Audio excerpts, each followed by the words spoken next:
Assalamualaikum warahmatullahi wabarakatuh. Perkenalkan, nama saya Alidia Qotibatul Ummah dengan nomor NPM 21010810003. Di sini sudah saya dari program studi Tadris Pendidikan Biologi kelas C akan menjelaskan mengenai perkembangan sistem periodik dan sistem keperiodikan unsur-unsur. Selamat mendengarkan dan menyaksikan. Kita mulai dengan A, perkembangan sistem periodik unsur. Sistem periodik kimia atau disebut juga dengan tabel periodik ini memiliki fungsi sebagai penunjuk nomor atom, konfigurasi elektron, dan sifat semua unsur. Pengelompokan unsur-unsur di dalam sistem periodik modern merupakan penyempurnaan dari periodik Mendeleev atau periodik tabel panjang. Jumlah golongan pada sistem periodik terdiri atas 8 golongan utama, yaitu ada golongan A dan 8 golongan tambahan ada golongan B.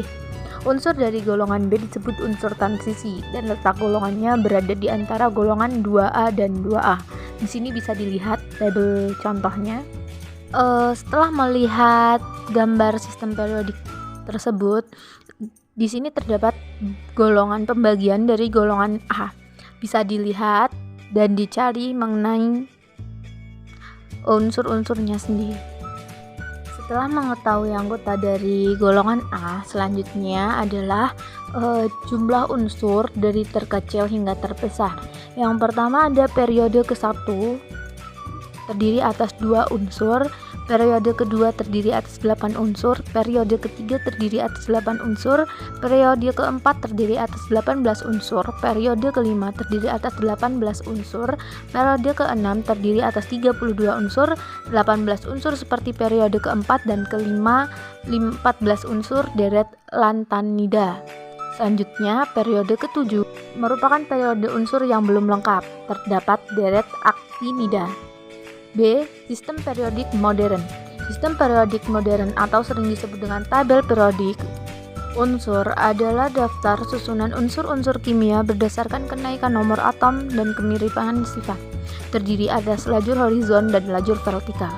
Lajur horizon disebut periode, disusun menurut kenaikan nomor atom, sedangkan lajur vertikal disebut golongan, disusun menurut kemiripan sifat unsur.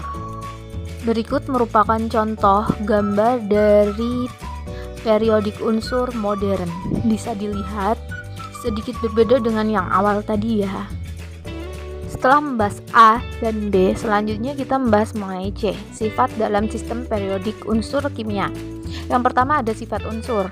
Berdasarkan sifat unsur-unsur, sistem periodik unsur kimia terbagi ke dalam 3 jenis, yaitu logam, non-logam, dan metaloid. Logam memiliki sifat yang cenderung melepaskan elektron dan non-logam untuk membentuk ion positif, sedangkan non-logam cenderung menerima elektron dari logam. Lain halnya dengan unsur metaloid yang memiliki kedua sifat seperti logam dan non-logam. Selanjutnya ada jari-jari atom. Jari-jari atom adalah jarak dari inti atom ke orbital elektron terluar yang stabil dalam suatu atom dalam keadaan seimbang. Setelah jari-jari atom, kita membahas mengenai kereaktifan. Kereaktifan sebuah unsur pada tabel periodik dalam satu periode dari kiri ke kanan bertambah hingga golongan 7A.